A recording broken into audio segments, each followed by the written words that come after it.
Morning po mga ka-viewers. Nandito tayo ngayon sa backyard naman. Bisitahin lang natin yung backyard natin. Medyo tumigil na yung ulan. Yan, update lang. Update lang yung sa tinanim namin na halaman 2 days ago. Yan. Medyo masigla na po sila. Ayan, tingnan natin to. Ayan o.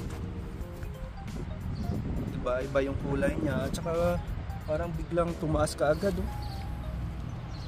Parang biglang lumaki ka agad. Ayan.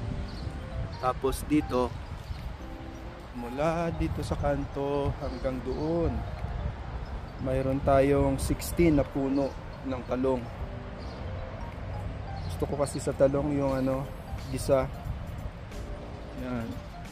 Tinakpan ko lang muna siya para hindi siya masakit ng lamig at saka hangin.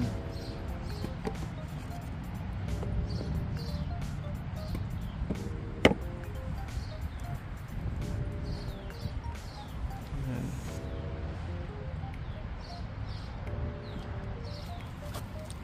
Kasi kung hindi natin tinakpan to, siguro natumba na to siya.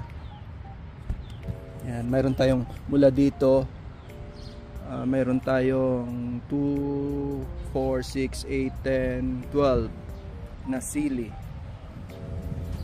Tapos dito naman, kakatanim ko lang to.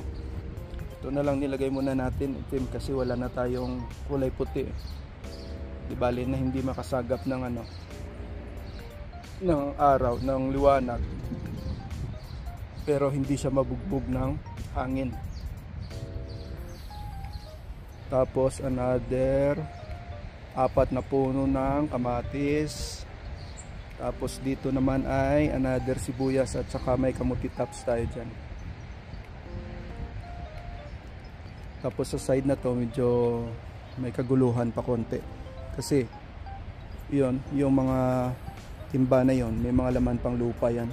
Yung plastic bag namin, mayroon pa. Tapos ito, wala na. Empty na to. Tatago ko na lang yan para medyo malinis dito.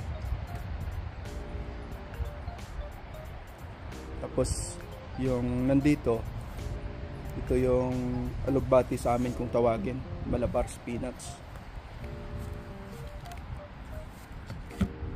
Tingnan natin. Ayan, ayan o.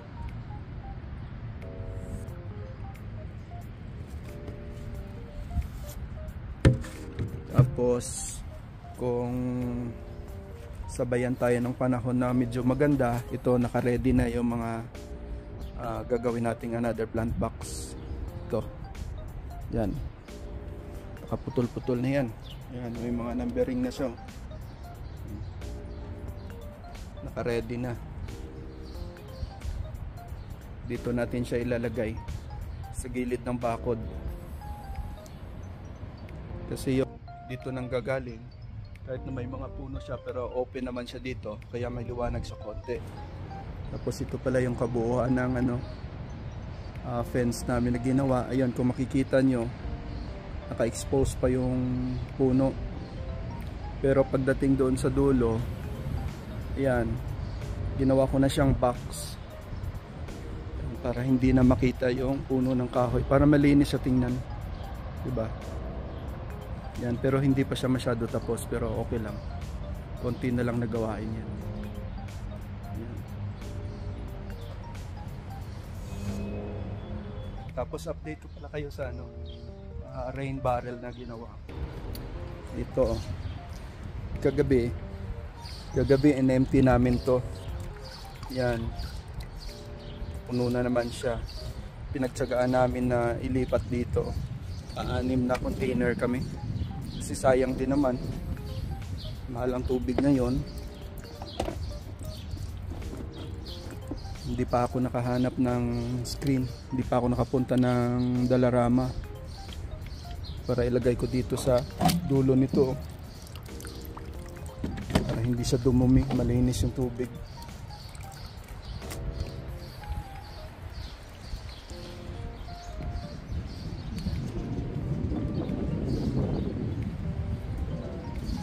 Tapos dito sa dulo, mayroon akong isang ampalaya. Isang tanim, pero 3 puno siya.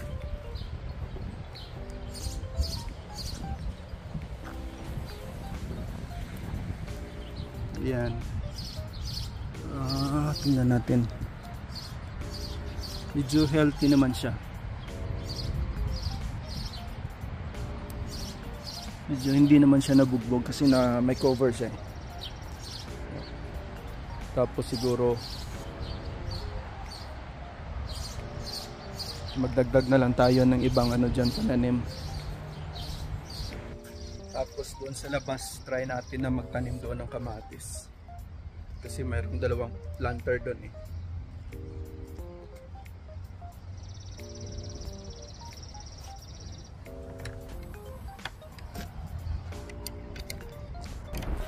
Planter siguro ng city to. 2 to siya eh. Kaya taniman natin to ng kamatis para maganda naman tingnan paglabas.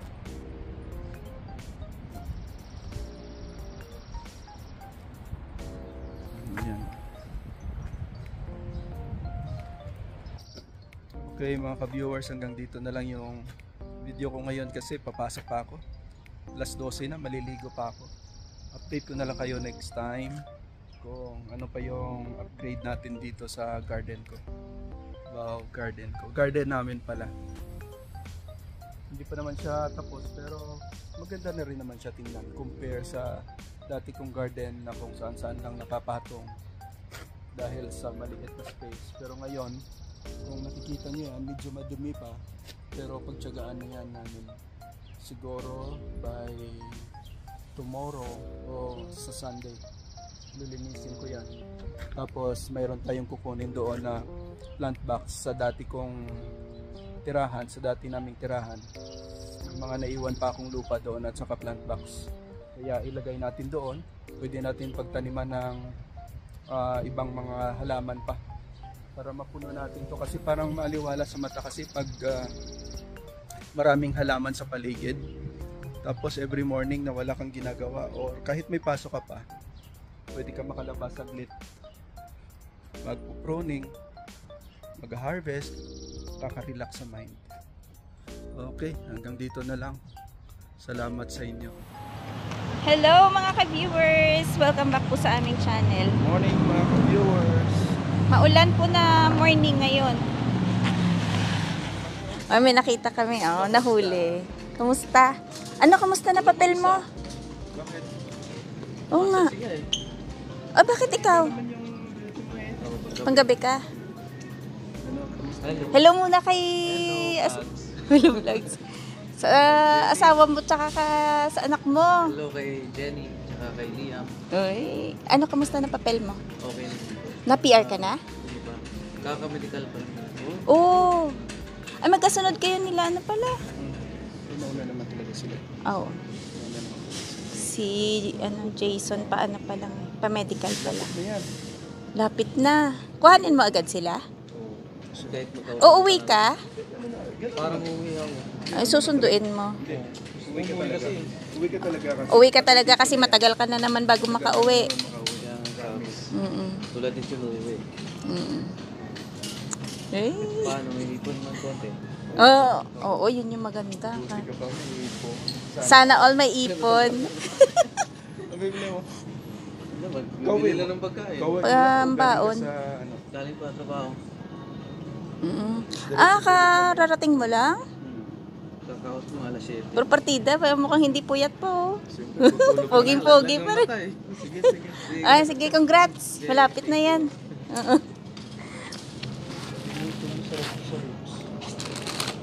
Oo nga. I-bake, no? May ribs pa doon. Meron ko na. Mura. Oh. Gusto magbabad. Ikaw, wala din naman kayo ulam ngayon.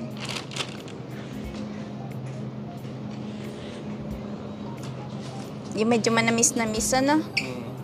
Ay, sabi ko pa naman sana pa, gagawa ako luto ako pa ng ano pa, pinakbet. Kaso wala silang sitaw. Walang sitaw. Pangit naman magpakbet na, ay hindi may sitaw kaso lang lamog. Tingnan niyo po yung Hindi maganda yung Oo. kulay mo. parang sinumpa yung mga gulay. Tingnan mo, hindi pa yan,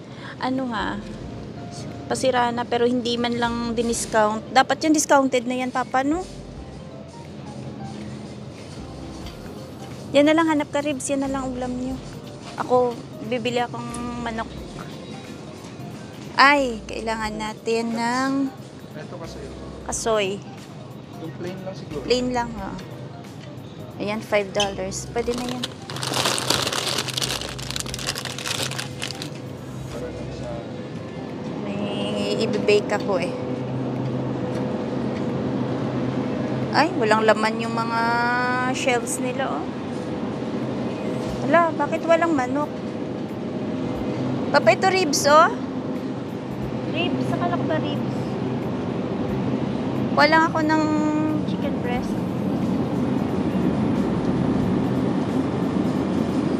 Ito ba yun? Meron pa? Ay, ganun pa din.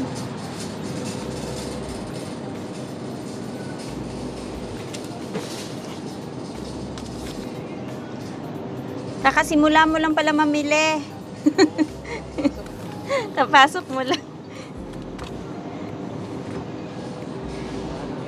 Merienda ba? Oo nga. Ayun. Ito na lang.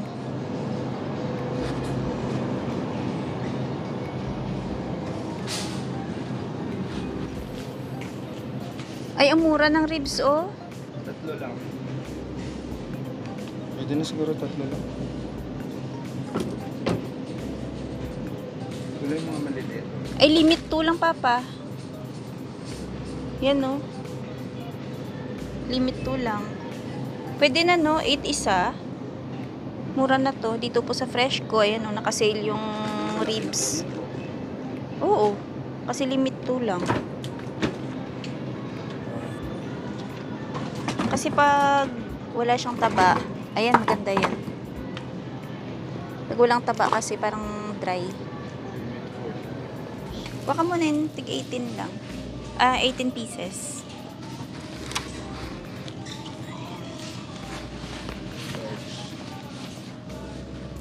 Itong brown. Ano, 8 lang yung puti. Gusto mo? Brown. Ano muna. Walang basag. Ay, bili ako butter. Siglit. Ayan o. Uy, naka-sale yung butter. Unsalted. $5.97. Pwede na to. Ito.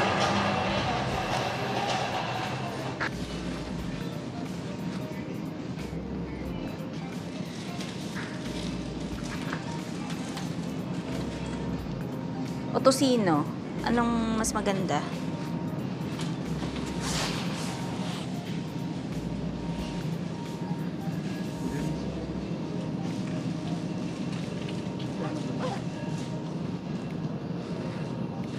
Check mo yung price. Buluan mo tapos serve ka niya. Tapos prito tayong talong.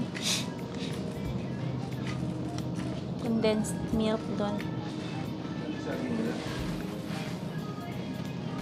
Walang saging na frozen. Up. Wala pa. Tara na. Marami yan. Yan. Para pag kailangan lang, may magamit tayo.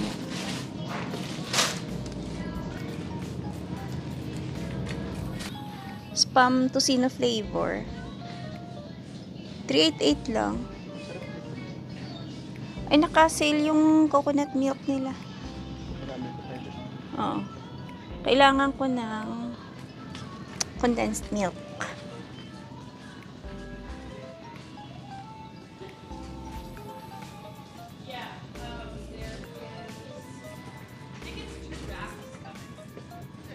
Saan yung condensed milk na... Ayan.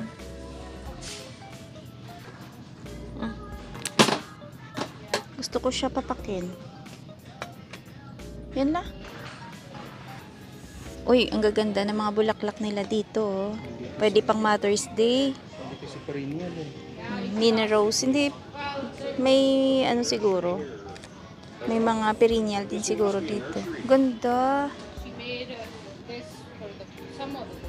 Naka-ready na yung mga pang Mother's Day nila ng mga bulaklak na. Ang cute. Ayan na yan. Oh. Tapulanga. Kulang. Yung ganito sa... Ewan ko ano tawag sa inyo yung gantong bulaklak. Sa amin kasi tapulanga. Yan. Tapulanga. Kakaiba. Hydrangea. Maganda to. Shala na flowers. 12 isa yun. Ha? Tingnan mo akong perennial. Check mo. Rose nila. Hindi ko alam pa kung perennial yan. Check natin. Mga orchids. Cute.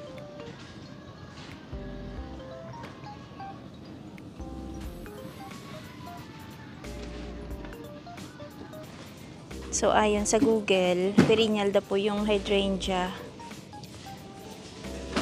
Hindi ko lang alam kung kaya niya yung sobrang lamig dito sa amin. Bigat ba? Oo. Kasi may mga zones pala yan, no? Yung lamig, no?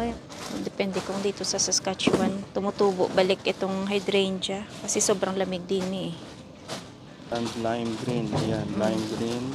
Flowers thrive in zone Zone 3 and 4. So tayo, anong zone ba tayo? 3 tayo. Oh. Zone 3 B tayo. So, kaya niya mag-survive dito sa Saskatchewan. Check ko kung zone 3 na tayo. Hindi pa siya sure. Ayun na, bayad na tayo. Ito yung gubayan. Doon. Hindi ko kasi natatry yung ganyan, barbecue sauce. Gawa ka na lang. Bayad na po tayo. Take your receipt. Ito po. Yung pamili namin na 100. Isang bag lang.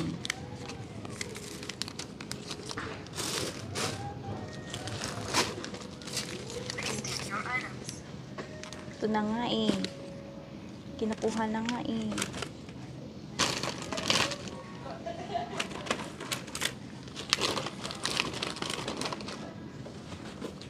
Ang gatas. Atat yung machine. Oh. Thank you.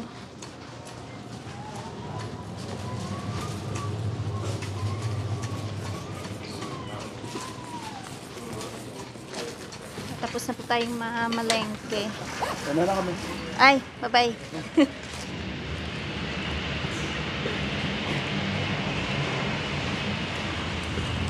Ay, malakas po yung ulan, Papa. Let's go.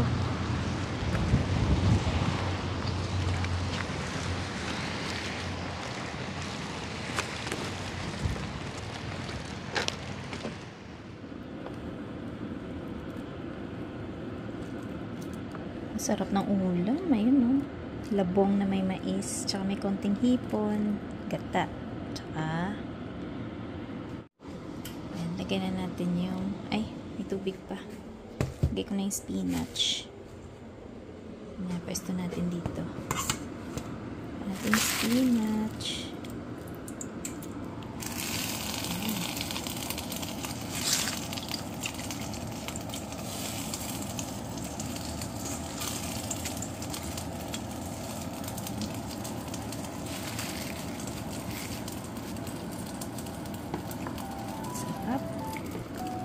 Yun, no, isang latang labong tapos 4 na pirasong mais.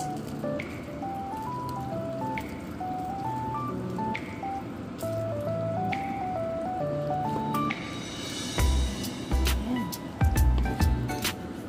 Timplahan lang ng konting asin, patis, tsaka